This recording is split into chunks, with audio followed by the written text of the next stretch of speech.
boys and girls. Bransley and I are back with another lesson for you. We've been missing you in class, and maybe it won't be too much longer that we can all be together again. But till then, we'll do it like this. You remember last week we talked about Joseph, and this week we're going to talk about how many likenesses there are between Joseph's life and Jesus. Well, Brantley, you remember when we studied about Isaac, how many likenesses there were between Isaac and Jesus? Yes. Okay, well, we're going to do a quick review of Isaac, but first, we need to say our books of the Old Testament so we won't forget them and all the other kids will learn them. You ready? Genesis, Exodus, Leviticus, Numbers, Deuteronomy, Joshua, Judges, Ruth, 1 Samuel, 2 Samuel, 1 Kings, 2 Kings, 1 Chronicles, 2 Chronicles, Ezra, Nehemiah, Esther, Job, Psalms, Proverbs, Ecclesiastes, Song of Solomon, Isaiah, Jeremiah, Lamentations, Ezekiel, Daniel, Hosea, Joel, Amos, Obadiah, Jonah, Micah, Nahum, Habakkuk, Zephaniah, Haggai, Zechariah, Malachi. I hadn't got enough breath. Let's see if we can say them faster. You want to? All right. Genesis, Exodus, Leviticus, Numbers, Deuteronomy, Joshua, Judges, Ruth, 1 Samuel, 2 Samuel, 2 Kings, 1 Chronicles, 2 Chronicles, Ezra, Nehemiah, Esther, Job, Psalms, Proverbs, Ecclesiastes, Song of Solomon, Isaiah, Jeremiah, Lamentations, Ezekiel, Daniel, Hosea, Joel, Amos, Obadiah, Jonah, Micah, Nahum, Habakkuk, Zephaniah, Haggai, Zechariah, Malachi. Okay, which book would you say that our lesson is in this week? Joseph. Genesis. Okay, and today it's going to be about pictures of Jesus in Genesis and the lives of the people we study about. Do you remember why we study the Old Testament? Why was it written? It was written for our learning. Do you remember what verse says that? John 15. No. You're close. Romans 15:4. Yes, Romans 15:4. Good girl. Okay, so that's why we're studying these lessons, because we learn from them. We learn a lot about Jesus. Okay. Isaac was his father's only begotten son. And we know that because in Hebrews 11:17 it says, by faith Abraham offered up Isaac, his only begotten son. Well, does that remind you anything about Jesus? God only had Jesus as a son. That's right. Jesus was God's only begotten son. And we know that because in John 3:16 and a lot of other places, it says, for God so loved the world that he gave his only begotten son, that whosoever believes in him should not perish, but have everlasting life. Well, another likeness between Isaac and Jesus is Isaac was to be sacrificed. Well, what does that remind you of? Jesus was supposed to be, he was sacrificed. That's right. Jesus was sacrificed. But this man, after he had offered one sacrifice for sins forever, sat down at the right hand of God. Hebrews 10:12. Now, who's the one man? Jesus. Jesus. He offered himself as a sacrifice, one time, forever. Well, Isaac carried the wood that he would be laid upon to die. That wood that he's carrying on his shoulders was laid on top of an altar for him to die on. What does that remind you about Jesus? Jesus had to carry a wooden cross that he was going to be laid upon. That's right. Jesus carried the wood that he would be laid upon to die, that wooden cross, like you said. And they took Jesus and led him away. And he, bearing his cross, went forth into a place called the place of a skull. John 19:17. So he bore his cross upon his back, on his shoulders. Isaac was raised to go home with his father. Now, when he was on the altar and he was about to sacrifice him, God stopped him and said, "Do not hurt the lad." And God provided a substitute for him to offer as a sacrifice. Well, that reminds us that Jesus was raised to go home to be with his father.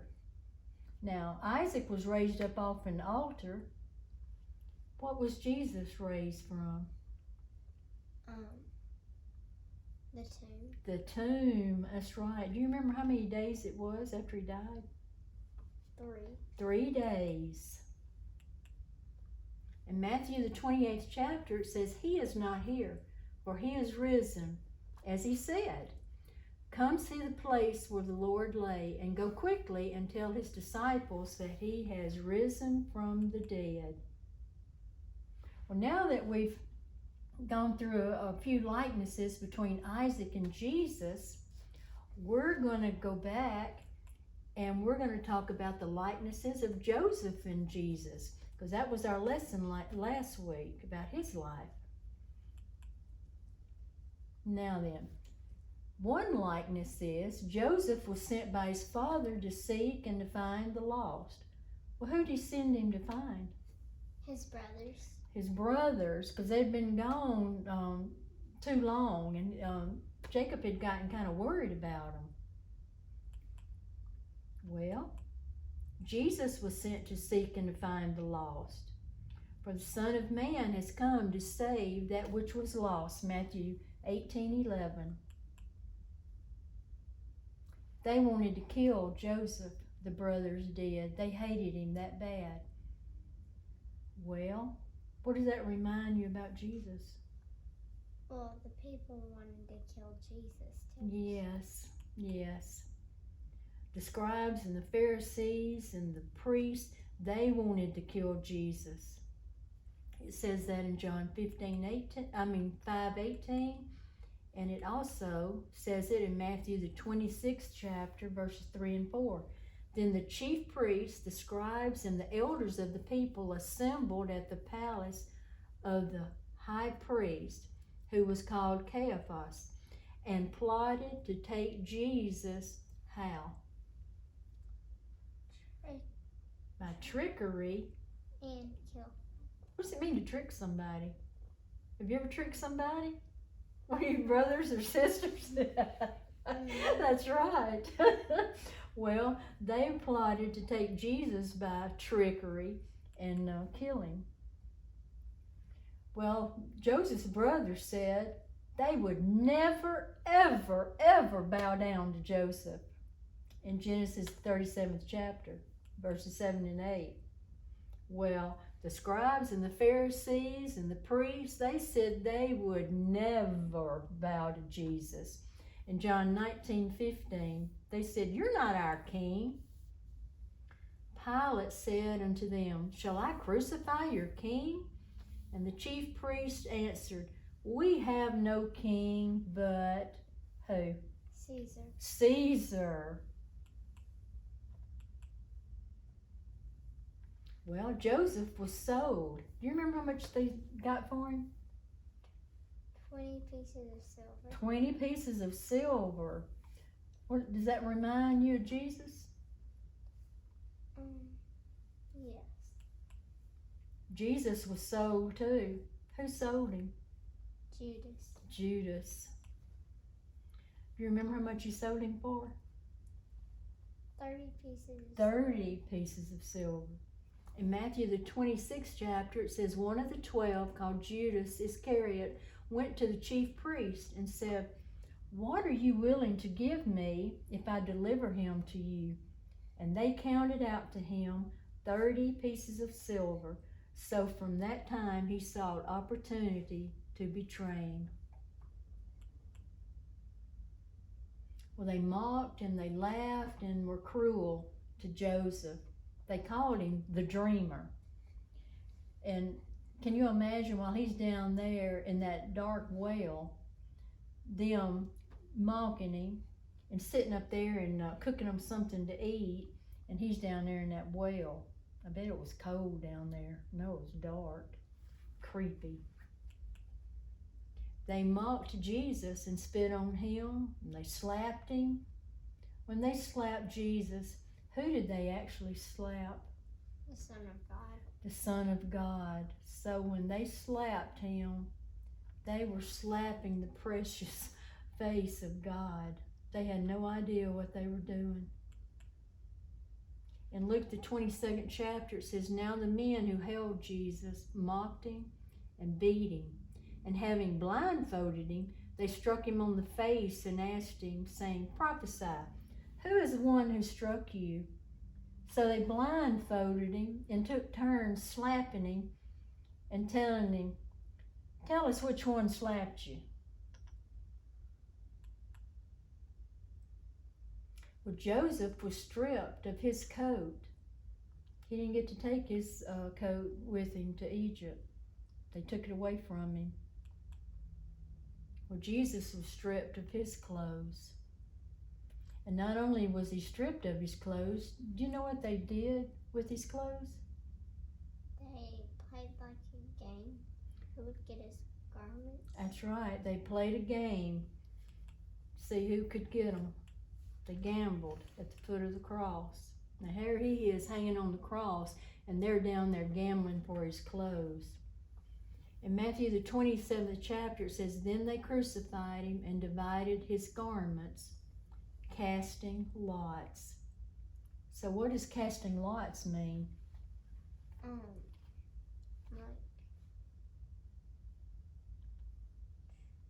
Just said it a while ago. Trying to see who would get his garments. Yes, they're playing a game, and they're betting on who's going to get his garments. Well, no one listened to the cries of Joseph.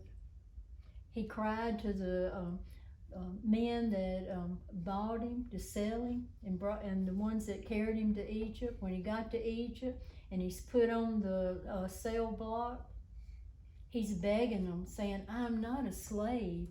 My father and people live in Canaan, in Hebron, and if you would just send him word, he would come get me, and he would buy me back. I'm not supposed to be here."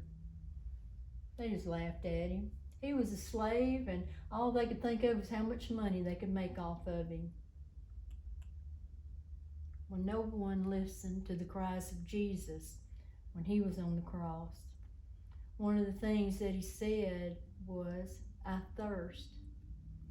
He didn't get any sympathy, not for how he had been beaten, how he was hanging there in agony in the hot sun. All he wanted was something to drink. Well, they gave him something to drink, okay. In John the 19th chapter, it says, "After this, Jesus said, 'I thirst.' Now there was set a vessel full of vinegar, and they filled a sponge with vinegar and put it to his mouth." Have you ever tasted vinegar? It's awful. And that'd be the last thing that you would want to drink, especially when you're thirsty. But see, that's how they were mocking him and making fun of him. And they had absolutely no compassion to do something like that. Well, Jacob rent his clothes when he heard Joseph died. God rent much more than that when Jesus died. Which brings us to our word of the week, and it is the word rent. Do you know what it means to rent a house or an apartment? You pay money and it's yours for a short amount of time that you've agreed on. Well, rent has another meaning. Do you know what the word rent means? Another meaning? Like to get angry and tear things apart. Yes. It means to violently tear apart or tear in two. So when Jacob heard that Joseph had died, he took his robe and just violently ripped it in two in agony and pain. He was so upset. He was just grieving something awful. Well, we're going to see that God tears some stuff in two also. First thing God did was for 3 hours, the last 3 hours that Jesus was on the cross, he covered the land with darkness, which was a miracle because it's in the daytime, sun shining, and all of a sudden it's dark everywhere. Now this picture is just a picture and it looks bright here, but it would have been dark, enough to scare them. Matthew the 27th chapter, it says, from the 6th hour to the 9th hour there was darkness all over the land. And Jesus cried out again with a loud voice and yielded up his spirit. Matthew 27. What does it mean to yield up your spirit? He did what? He died. He died. And you know what God did when he died? It was awful. When Jesus died, God rent the earth, the rocks, and the veil of the temple. Now, what did we say the word rent means? To tear into or split. Yes, yes. The first thing was the veil of the temple was torn in two from the top to the bottom. Well, the curtains were so high up that no man would have been able to split it from the top to the bottom. It would have been from the bottom to the top. And besides that the curtain material that separated the holy place from the most holy place was woven really thick, and there's no way that one man or two or three men could get it and just take it and rip it. It was woven too thickly. So it took a miracle for that to happen. We'll learn later why that veil was rent. And the earth quaked and the rocks split. Can you imagine how scary it was to be in the middle of that? Where the ground is shaking, your house is shaking, and you can't walk across the floor because it's shaking so bad. And the ground is opening up, splitting, and then you see rocks, big old boulders splitting in two. Well, those cruel soldiers who mocked him and slapped him and beat him and nailed him to the cross, they suddenly changed their attitude because the ground is shifting and shaking underneath them. The Bible says, so when the centurion and those with him who were guarding Jesus saw the earthquake and the things that had happened, they feared greatly and said, truly, this was the Son of God. These men who had been slapping him and spitting on him and gave him vinegar to drink on the cross and gambled for his clothes, yeah, they changed. Well, not only them, but his death changed the world forever, forever. It was so powerful that it changed the world's calendar to the dates BC and AD. Before Jesus died, you just had one date, and it dated back from the beginning as far back as they knew it to be. But when Jesus died, the whole world changed the date on the calendars. BC means before Christ. So in our dating system, anything that we say, like, say, 1,500 years BC means 1,500 years before Christ. Well, AD means in the year of the Lord. Now you would think AD would stand for after death, but it actually means something else. AD is an abbreviation for two Latin words, Anno Domini. Anno Domini. A and D. And those two words mean in the year of our Lord, or in the, so that's where we get AD. So this is the year 2020 years since Jesus was born. Not since he died, but since he came to earth.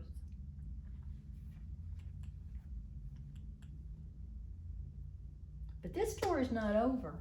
It has a very good ending for both Joseph and Jesus. And we will learn that next week when we see Joseph go to Egypt. And things will get bad for him, even worse, but then they'll get good.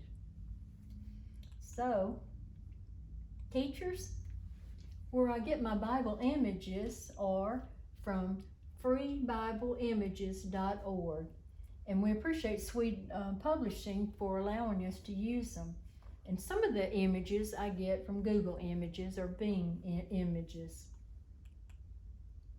Well, boys and girls, we hope you'll join us again.